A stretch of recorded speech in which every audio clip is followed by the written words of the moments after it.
Senator Williams. Thank you, Mr Acting Deputy President. I'd like to contribute to this debate, certainly not for 20 minutes, to just put a few points on the record. And this recommendation is a result of the Harper Review, Mr Acting Deputy President. This is about maintaining competition. And let me expand on that. If you start a small business, Mr Acting Deputy President, and you start to become successful, one of two things are going to happen.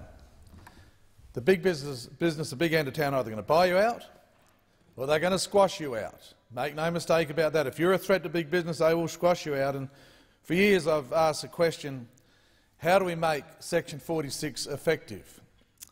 The purpose test has simply not worked. And I had many discussions with a bloke I have a huge amount of respect for, Mr Alan Fells, former boss of the ACCC.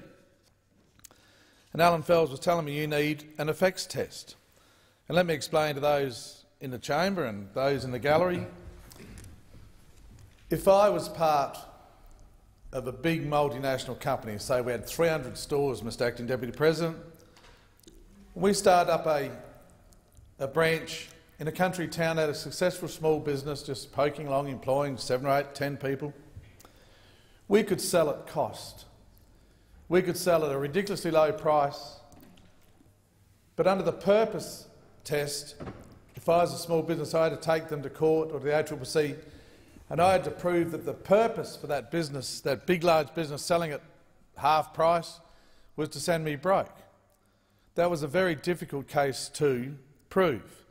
Now, with the effects test, I can simply go to the ACCC and say the effect of this big business charging $10 for some product in all our stores around Australia, but charging $5 at the store opposite me in the street, the effect is that it is sending me broke. This is about maintaining competition. I'm surprised the Labor Party are not supporting this. This is about maintaining competition and seeing that competition, small business, can survive. Pardon me. I'll give an example, Mr Acting Deputy President. I know there are many small businesses, the corner stores. Where do they buy their cans of Coca-Cola? They go to Coles and Woolworths and buy their Coca-Cola there when they're on special. Why? Because they can buy it cheaper at a retail price off Coles and Woolworths than they can buy directly off Coca-Cola. That is a fact. Why? Because when Woolworths and Coles order their Coca-Cola, they order in umpteen numbers of pallets, bulk purchase, the big discount. The small business at the corner of the street can't do that. And that is what the direct responsibility of this legislation, this amendment to Section 46 is, to see that the effect of big business is not to use their power, their strength, their might to simply squash a small business or to move into a town, especially in country towns, and squash the small business that has been established there. It could have been a family business for generations. Might be the local IGA, but to go in there and say, righto, this town's growing, got a good future, we'll sell at half price, or even less, to simply cripple and shut down their opposition. That is unfair, and as I said, as Senator Bernardi said, it's about fairness. I believe life is about fairness, and the current Section 46 is not treating small business fairly. That's why we need this amendment. As I said, and I'll repeat it again, it is to maintain competition. If we can have a situation where the big end of town, the multinationals, can squash their small businesses in competition, we're going to have 3 or 4 companies run this nation in retail. The Master Grocers Australia has welcomed the bill, Mr Acting Deputy President. The National Farmers Federation says the effects test will help protect Australia's 135,000 farm businesses from unfair marketplace conduct, which will in turn drive innovation and jobs growth for the Australian economy. The Australian Small Business and Family Enterprise Ombudsman strongly supports a business environment that allows small business to participate in markets and compete on their merits alongside larger businesses. This freedom depends on the existence of a level playing field where those with substantial market power are effectively prevented from using that power to lessen competition. Mr Acting Deputy President, the Institute of Public Accountants highlighted the effect that Australia's concentrated market structure has on competition, noting that small or medium-sized businesses are especially vulnerable to exploitation or exclusion by firms with substantial market power. This is simply, the current situation is David and Goliath. That's how it is. but not often David wins, as a biblical story says. And so this should be supported from all around the chamber. I'll be very confident Senator Xenophon and his team will support this. Senator Xenophon and I and many others in the National Party, especially Senator Canavan, have been on about this, and many in the Liberal Party as well. Craig Kelly is one who says this might not be the whole answer, but may be helpful.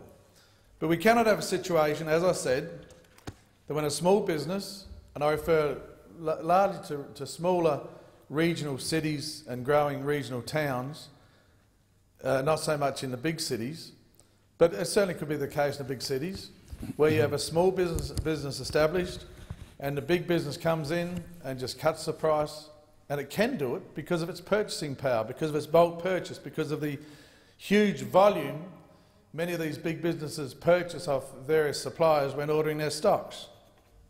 I think this is a very fair piece of legislation. As I said, it will encourage competition, and because the more businesses you squash out, the more of your opponents you can cripple and shut down in business, the less competition there is. And it's all good to rely on small business for service. We know that the small business is renowned for the good service, the friendly service it provides. But there's a limit to that when it comes to price. You can provide all the service you want, but if you double the price of your competitor, when people are out there to save a dollar, especially with the cost of living, with energy prices and so on, then they will look for the discounts, they will look for the best deal. And here's a situation where some fairness in the market through this effects test, some fairness with the powers to the ACCC under Section 46, and some fairness to allow those small business to not only survive the ones that are there, but to give incentive to many other people, future generations of Australians who wish to start a small business, to say, OK, if you're going to mortgage your house on a low doc loan and you're going to have a go, we're going to make a level playing field out there. We're going to see the big end of town not there just to squash you out, use their power, their muscle, do the Goliath bit and stomp on you. And so I urge senators to support this. It is very fair, and I question why some opposite are not supporting us, why they are frankly anti-small business, why they are supporting big unions and big business all the time. Small business is the biggest employer in our country, Mr Acting Deputy President. They are the hard workers. Many in small business do not have superannuation, do not pay themselves penalty rates, or they work on weekends and public holidays to try and save their costs because they simply can't afford to employ many people on public holidays and weekends. They work hard, they deserve to be rewarded for their efforts, and this legislation adds weight to those people. And I think it's a very sad situation when we lose something in Australia. I think hard work should always be rewarded. But under the current situation, the purpose test in Section 46, it is not enough, and it's very disappointing when people work hard to find they get put down the financial tube, their business goes belly up because of the power, the might, the purchasing power, the tactics, the strategies of huge businesses, multinational businesses in many cases, that have that power to simply squash their opponents. And so I commend the amendments to the Senate, and I hope it's supported. And if Labor and the Greens are not supporting it, I hope the Greens are. Senator Whish-Wilson, he's been very familiar with small business in his life. I hope the Greens are supporting it, and I hope the crossbench is supported to give small business a fair go in this very competitive world.